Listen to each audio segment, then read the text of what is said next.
Welcome to the deep dive. Today, we are getting into something really specific and honestly pretty high stakes. We're calling it precarious pedestrian behavior. Yeah. And our mission here is to give you a kind of shortcut to understanding the physics, the psychology, and the infrastructure failures that turn just standing in the wrong spot into a huge risk. It's a really necessary deep dive. Yeah. Every single day, millions of us find ourselves in an environment that is fundamentally hostile to a person on foot. And when you say precarious, we're not just talking about, like, jaywalking, are we? No, not at all. We're talking about your physical position. Standing, a foot too close to the edge of the road, waiting on one of those tiny narrow medians, or walking where there's just no barrier at all, no curb, nothing between you and cars going fast. That 1 foot, that's the margin of error. Yeah. So you want to unpack the why behind this, Mm. why we stand there, and then what we can actually do about it. And we have to frame this whole conversation around one key fact. Roads are designed for cars, for speed. The pedestrian in almost any situation is an afterthought. So safety really depends on this difficult understanding between two groups moving at very different speeds. Okay, so let's unpack that. Why do we willingly, or sometimes unwillingly, put ourselves in those danger zones? It's never just one thing, is it? No, it's usually a combination of things. It's your internal decisions meeting, the external reality of the street. So where do we start? The internal factors. We have to start there. And right now, the biggest threat is what we call the distraction epidemic. The phone. The phone. But it's more complicated than just texting. Yeah. When you're really engrossed in your device, you get something called inattentional blindness. You're technically looking, but you're not actually seeing that car turning or that light changing. And I imagine the audio side of that, the headphones, is just as bad. Oh, it's critical. Those really good noise-canceling headphones, they block out all the low-frequency sounds, the rumble of a truck, the sound of an engine. These are essential clues. You've basically made yourself deaf to your environment.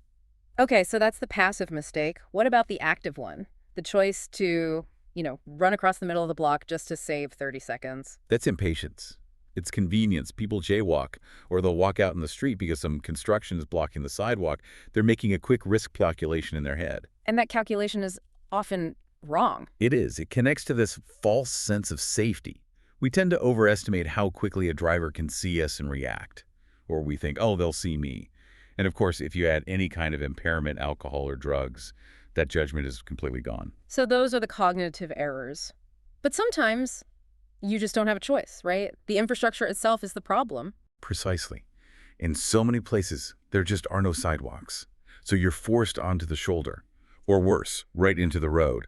And if the crosswalks are, say, a quarter of a mile apart, you're basically encouraging people to take that risk and cross in the middle. The environment itself is failing. Let's talk about the physics of that. Why is the road itself just so much more dangerous than a sidewalk? It's all about speed and mass. At just 35 miles per hour, it takes the average driver about 1.5 seconds to even react.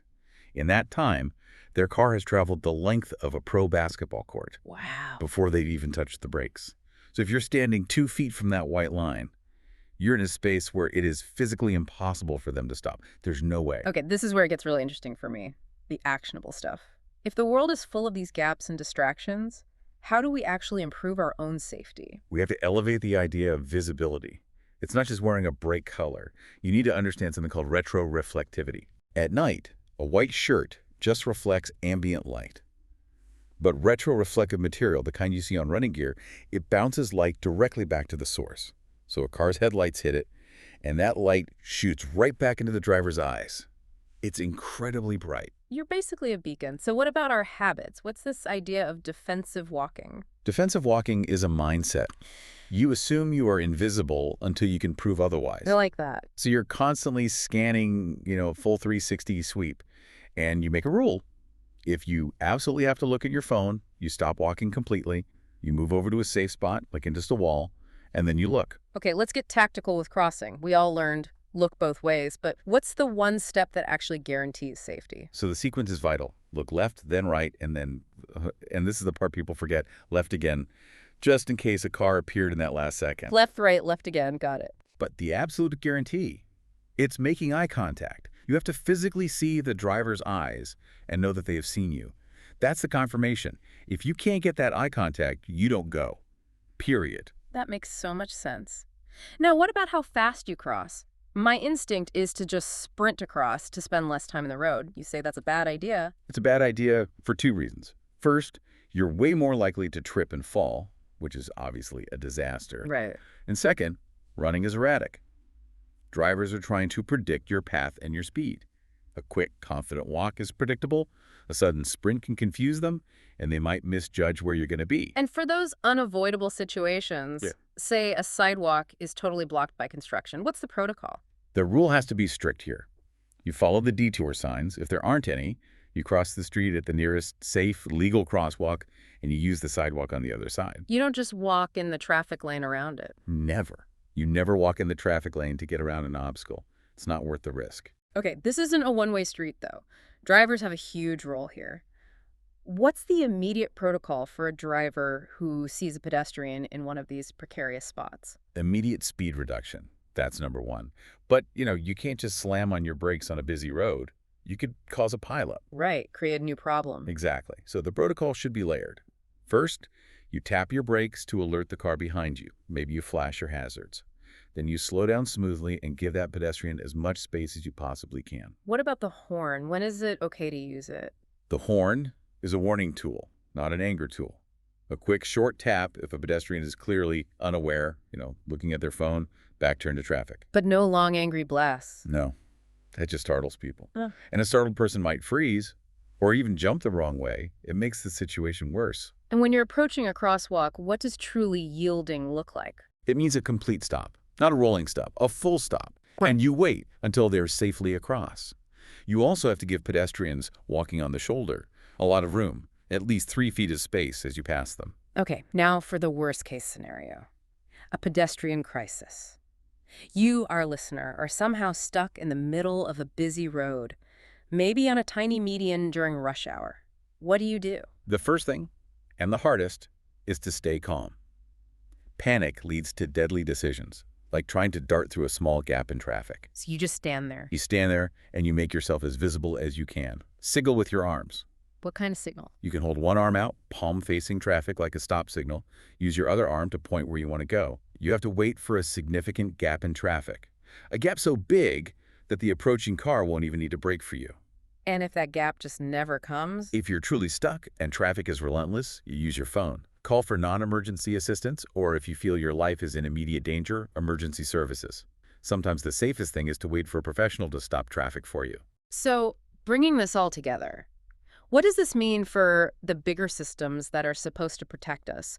What do effective public campaigns actually look like? Well, the best campaigns today know that just telling people to be aware isn't enough if the environment itself is dangerous. Yeah. So they do two things. They use powerful emotional stories to make the risk feel real. But more importantly, they push for actual systemic changes. And that's where traffic calming comes in. We hear that term a lot. What does it actually mean beyond just a speed bump? So traffic calming involves redesigning the road to physically force drivers to slow down.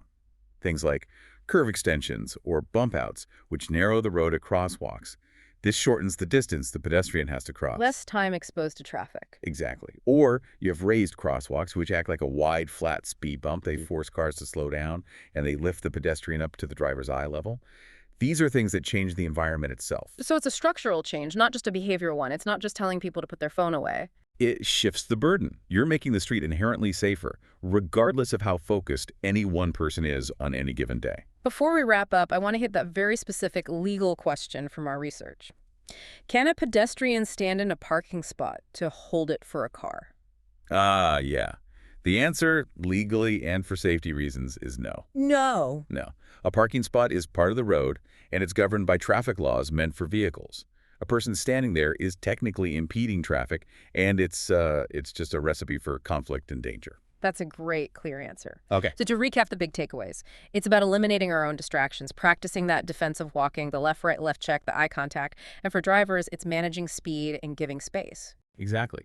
And we've seen that people are often in these dangerous spots because of systemic failures, not just bad choices.